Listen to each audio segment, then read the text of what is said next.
Bonjour à tous, merci beaucoup. Moi, je voudrais remercier mon université, ma faculté de médecine, parce que je suis niçoise en effet. Et bravo, surtout dire bravo, parce que je pense que c'est une initiative remarquable, tout ce qui est mis en place. Et je suis vraiment très fière que Nice soit leader sur le sujet. Je vais vous parler en 10 minutes d'un autre regard qu'on peut porter sur la méditation de pleine conscience et plutôt à l'intention des soignants. Et en 2 mots, pour resituer le contexte, donc moi je suis professeure de néphrologie à Paris, maintenant à Paris 6 depuis 20 ans. Enfin, je suis à Paris depuis 20 ans. Et je m'occupe de patients dialysés, transplantés, qui ont des maladies chroniques. Donc je crois qu'on ne peut pas être vraiment plus dans le champ de la maladie chronique avec tout l'impact que ça a sur la qualité de vie que dans cette discipline. Et il y a une dizaine d'années, j'ai commencé à m'intéresser beaucoup à l'éducation thérapeutique et je voudrais peut-être là-dessus apporter un regard un peu différent de ce qui a été dit tout à l'heure. C'est vrai que l'éducation thérapeutique, d'abord dans la loi, ce sont des programmes qui visent à améliorer la qualité de vie des patients, donc c'est extrêmement large. Dans la réalité, quand ça a été mis en place, notamment après la sortie de la loi HPST en 2009, c'est vrai que beaucoup de programmes se sont centrés sur une vision très cognitive de l'accompagnement, de l'éducation thérapeutique, avec l'idée qu'on allait apporter aux patients des connaissances sur la maladie, sur les traitements, et que ça allait tout changer. Ça, c'est une vision très soignante, je peux le dire, parce que j'en suis un. C'est-à-dire qu'en fait, beaucoup d'équipes ont commencé en n'allant pas questionner les patients sur leurs vrais besoins, et avec une vision soignante qui était de dire, si on veut aller plus loin, on va leur donner des infos, comme ça, ils se prendront mieux en charge. En fait, aujourd'hui, toutes les équipes, y compris la mienne, dans laquelle on a mis en place tout un programme d'éducation thérapeutique, on s'est très vite rendu compte que donner des infos, avoir l'atelier sur les médicaments, le régime, etc., c'est très bien, mais c'est pas ça qui aide les gens à être autonomes et surtout pas à mieux vivre leur maladie. Donc là, c'est insuffisant. Et aujourd'hui, dans les programmes d'éducation thérapeutique, il y a énormément de nouvelles initiatives dans lesquelles on offre des ateliers de tout un tas de choses qui vont beaucoup plus directement sur des savoir-être et sur le développement d'un travail sur soi qui permet de mieux gérer le stress, l'anxiété et au final, mieux vivre sa maladie. Bon, moi, c'est vraiment comme ça que j'ai vu les choses il y a quelques années. C'est un parcours personnel, je ne sais pas si peut-être on peut réinsister là-dessus. En général, la méditation, on le fait pour soi, on le fait parce que c'est bon pour soi, parce qu'on tombe dedans, on tombe dans la marmite, et donc c'est une pratique. Et moi j'ai commencé comme ça, j'ai commencé pour moi clairement, et puis très vite je me suis dit mais bon sang, mais c'est bien sûr, c'est ça qu'il faut pour mes patients à l'hôpital. Et donc j'ai voulu faire le parcours de formation qui n'existait pas en France à ce moment-là. Parce que ce que Jean-Gérard vous dit pas, c'est qu'il fait partie d'une des quelques personnes vraiment majeures qui ont permis l'arrivée en France grâce à l'association de toutes ces pratiques. Et pour faire court, il y a des formations en France aujourd'hui, alors qu'il n'y a pas 5 ans, il fallait aller aux États-Unis. Mais ceci dit, j'ai eu la chance de travailler avec John Kabat-Zinn et toute son équipe. Et formée à l'enseignement, j'ai commencé à me demander comment j'allais bien pouvoir faire pour faire rentrer ça dans le service et offrir ça aux patients.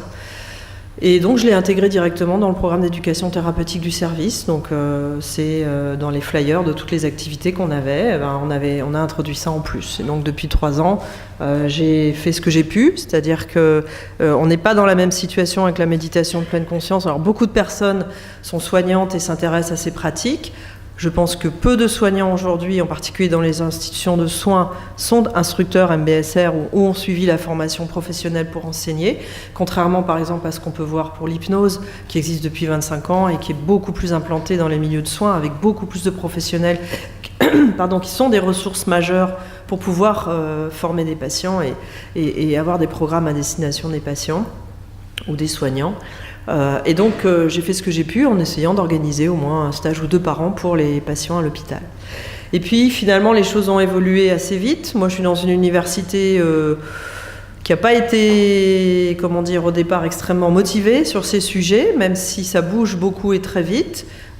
Et aujourd'hui, grâce principalement au vice-doyen des études de la faculté de médecine, depuis 2 ans, on a un module optionnel on m'a proposé d'animer un module optionnel pour les étudiants en médecine de 4e année, qui donc ont 4 demi-journées. Alors 4 demi-journées, vous allez me dire, c'est rien du tout, mais ils viennent, et ils sont contents, ceux qui viennent. 4 demi-journées dans leur 4e année de découverte de ce que c'est que la méditation de pleine conscience. Et puis finalement, grâce encore à notre vice-doyen, on a pu avoir l'autorisation de créer un diplôme universitaire cette année que j'ai principalement orienté vers le lien entre ce qu'est la relation de soins dans les maladies chroniques et la méditation de pleine conscience, avec 2 axes principaux qui sont l'axe de la prévention des risques psychosociaux, de la souffrance au travail et à destination des soignants. Et ce faisant, je prends conscience tous les jours davantage du besoin que ça représente dans notre communauté de soignants et du peu de ressources qu'on a quand on est soignant pour prendre soin de soi, finalement. Et puis, dans le même temps, un enseignement sur ce qu'est la relation de soins et comment on pourrait, en étant soi-même impliqué dans un travail personnel autour de la méditation, découvrir qu'on peut améliorer notre présence aux patients et la qualité de ce qu'on fait avec nos patients grâce à cet investissement. Donc là, en 2 minutes, ou 3, enfin je sais pas, c'est vous qui me dites, mais peut-être 3 minutes, je vous présente un travail qu'on a fait l'année dernière avec Patricia Dobkin. Alors Patricia Dobkin, elle est psychologue clinicienne à McGill, au Canada, à Montréal. Ils sont bien entendu, les Canadiens, toujours nos cousins à peu près, ils ont 10 ans d'avance sur nous dans tous ces domaines. Ça fait 10 ans qu'à McGill, on enseigne aux soignants, aux étudiants en médecine. Et à la rentrée 2015, il y a un parcours adapté, qui n'est pas le stage de 8 semaines forcément complètement, mais qui est peut-être un peu plus court et surtout adapté à un travail sur les situations rencontrées par les étudiants en médecine et les soignants dans leur profession. Mais il y a un parcours de formation à la méditation de pleine conscience qui est devenu obligatoire à la faculté de médecine de Montréal. Je pense que dans ce sens, c'est probablement une des toutes premières. Il y en a peut-être quelques-unes en Amérique du Nord, je ne sais pas. Mais en tout cas, ils disent, eux, être très leaders là-dessus. Je pense qu'ils sont une des premières universités de médecine à avoir fait rentrer ça dans le cursus de formation. Donc avec Patricia, elle est venue à Paris et on a eu envie d'essayer de réfléchir à ce qui existait, ce qu'on pouvait faire et comment on pouvait travailler sur ce qu'est la relation de soins et comment on peut intégrer la méditation de pleine conscience. Et on a juste fait une étude très simple. On a fait 3 groupes. On a cherché des soignants qui s'intéressaient à la pratique méditative. Et là, j'étais un peu embêtée, juste pour la petite histoire, c'est que dans mon service, je me disais, bon, je ne vais pas trouver 20 personnes dans le service, dans les soignants, qui vont vouloir, tout le monde ne va pas vouloir faire ça. Donc, où est-ce que je vais aller les trouver? Et finalement, j'ai mis un petit message qui est passé sur la newsletter de l'assistance publique. Donc, la newsletter de l'assistance publique, c'est 45 000 adresses e-mail. Et puis le service communication m'a contacté peut-être une semaine après en me disant mais vous avez eu plus de 10% d'ouverture et de lecture de votre mail in extenso, c'est un excellent score, 90% des informations qui diffusent par ce biais-là ne sont pas lues, et moi il y avait un lire la suite, vous savez le petit lien sur lequel il faut cliquer, et donc 10% de 45 000 adresses email, ça fait déjà du monde. Et puis ensuite on a eu 300 personnes, on a fait 3 réunions d'information pour participer à cette étude.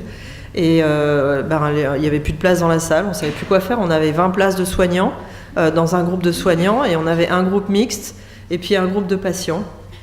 Donc c'était à peu près ça les chiffres. Et c'est là que je me suis dit, ok, donc là il va falloir qu'on fasse des choses parce qu'il y a une vraie demande. Donc on a conduit ces groupes et c'est Patricia qui a enseigné. Juste pour vous dire 2 petits mots. Évidemment, on n'a pas inventé ça, il y a des tas de gens qui ont travaillé sur les liens entre la qualité de la relation de soins et la méditation de pleine conscience. Et il y a des tas d'études qui montrent qu'on diminue le sentiment d'isolement professionnel, qu'on permet aux soignants de mettre en place une posture différente dans leur pratique professionnelle, qu'on améliore notre capacité à être à l'écoute et attentif, et rien que ça, c'est probablement important. Quand vous voyez les moyennes de durée d'expression d'un patient dans une consultation médicale, c'est moins de 1 seconde ou 2 secondes de le temps qu'il a pour s'exprimer. Et puis aussi tout un travail sur le fait de prendre soin de soi quand on est soignant. Et donc là, je ne vais pas du tout rentrer dans les détails de ces études, mais il y a quelques publications d'équipes qui ont vraiment travaillé là-dessus. Donc nous, voilà, on a fait ça. On avait 29 professionnels de santé. Un défaut dans notre étude, c'est qu'on a pris tout le monde. Donc on avait des gens qui avaient des formations et des métiers très différents. Je dis que c'est un défaut, c'est plus méthodologique pour l'analyse des résultats. On avait un groupe de soignants qui n'était pas très homogène, avec des gens qui étaient diététiciens, kinés, infirmières, qui faisaient des choses différentes dans leur interface avec le patient. Et ce qu'on a fait, c'est qu'on a utilisé des tas de questionnaires, qui sont des questionnaires assez classiques, intéressants, mais quand même assez discutés, mais on peut difficilement s'en passer, pour mesurer notamment le stress avant-après, le burn-out, et puis les critères qui montrent que les gens se sont investis dans la pratique de la pleine conscience. Ce que ça montre, puisqu'il faut conclure, c'est juste une seule chose, c'est que sur tous les critères qu'on a mesurés, on voit que les personnes ont changé leur façon de répondre à ces questionnaires.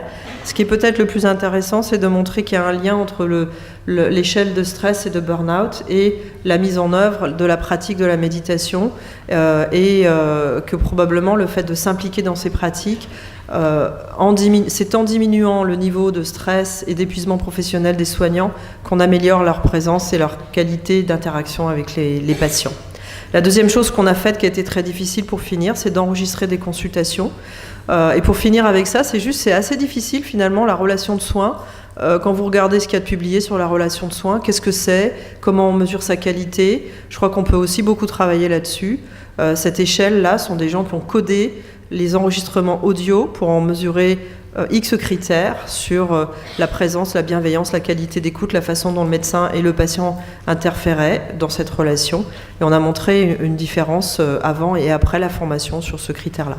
Donc je crois qu'il y a encore plein de choses à dire et à faire sur ce sujet, mais il faut certainement développer aussi ces pratiques pour les soignants, pour toutes ces raisons. Merci beaucoup.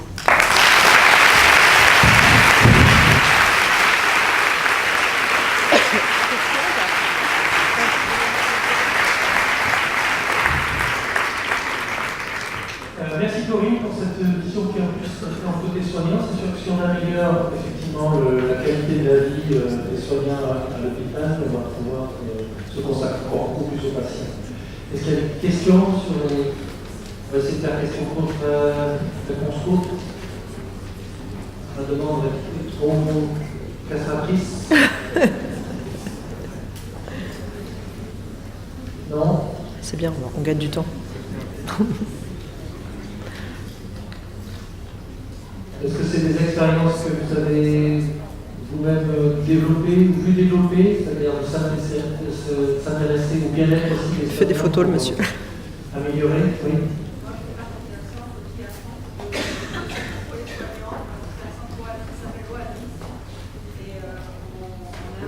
De gens qui interviennent pour aider les soignants dans la méditation, l'hypnose, la relaxation, etc. Voilà. Et je ne sais pas si je suis surprise quand même de ne pas voir de professionnels de la méditation intervenir, puisque vous êtes médecin, vous formez à la méditation, mais pourquoi n'y a-t-il pas des médicants qui viennent travailler avec les médecins? Ça serait peut-être intéressant de voir cet aspect-là.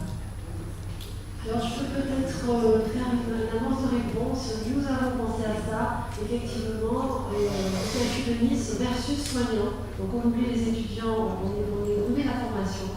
Et on a réfléchi pour effectivement former à la méditation en pleine conscience les soignants, se disant en priorité peut-être des services difficiles comme la cancérologie, la fin de la vie, et rien d'autre. Donc oui, nous y avons pensé et nous y travaillons. Je ne suis pas sûre d'avoir très bien compris votre question. Vous êtes médecin, Oui. Et vous apprenez la méditation. Oui. Il y a des gens dans ce métier, ils font que ça, ils méditent et ils apprennent à méditer. C'est l'ouverture. Soit on est méditant, soit on n'est pas méditant. Qu'on soit médecin ou pas à côté, je ne suis pas sûre que ça fasse une très grande différence.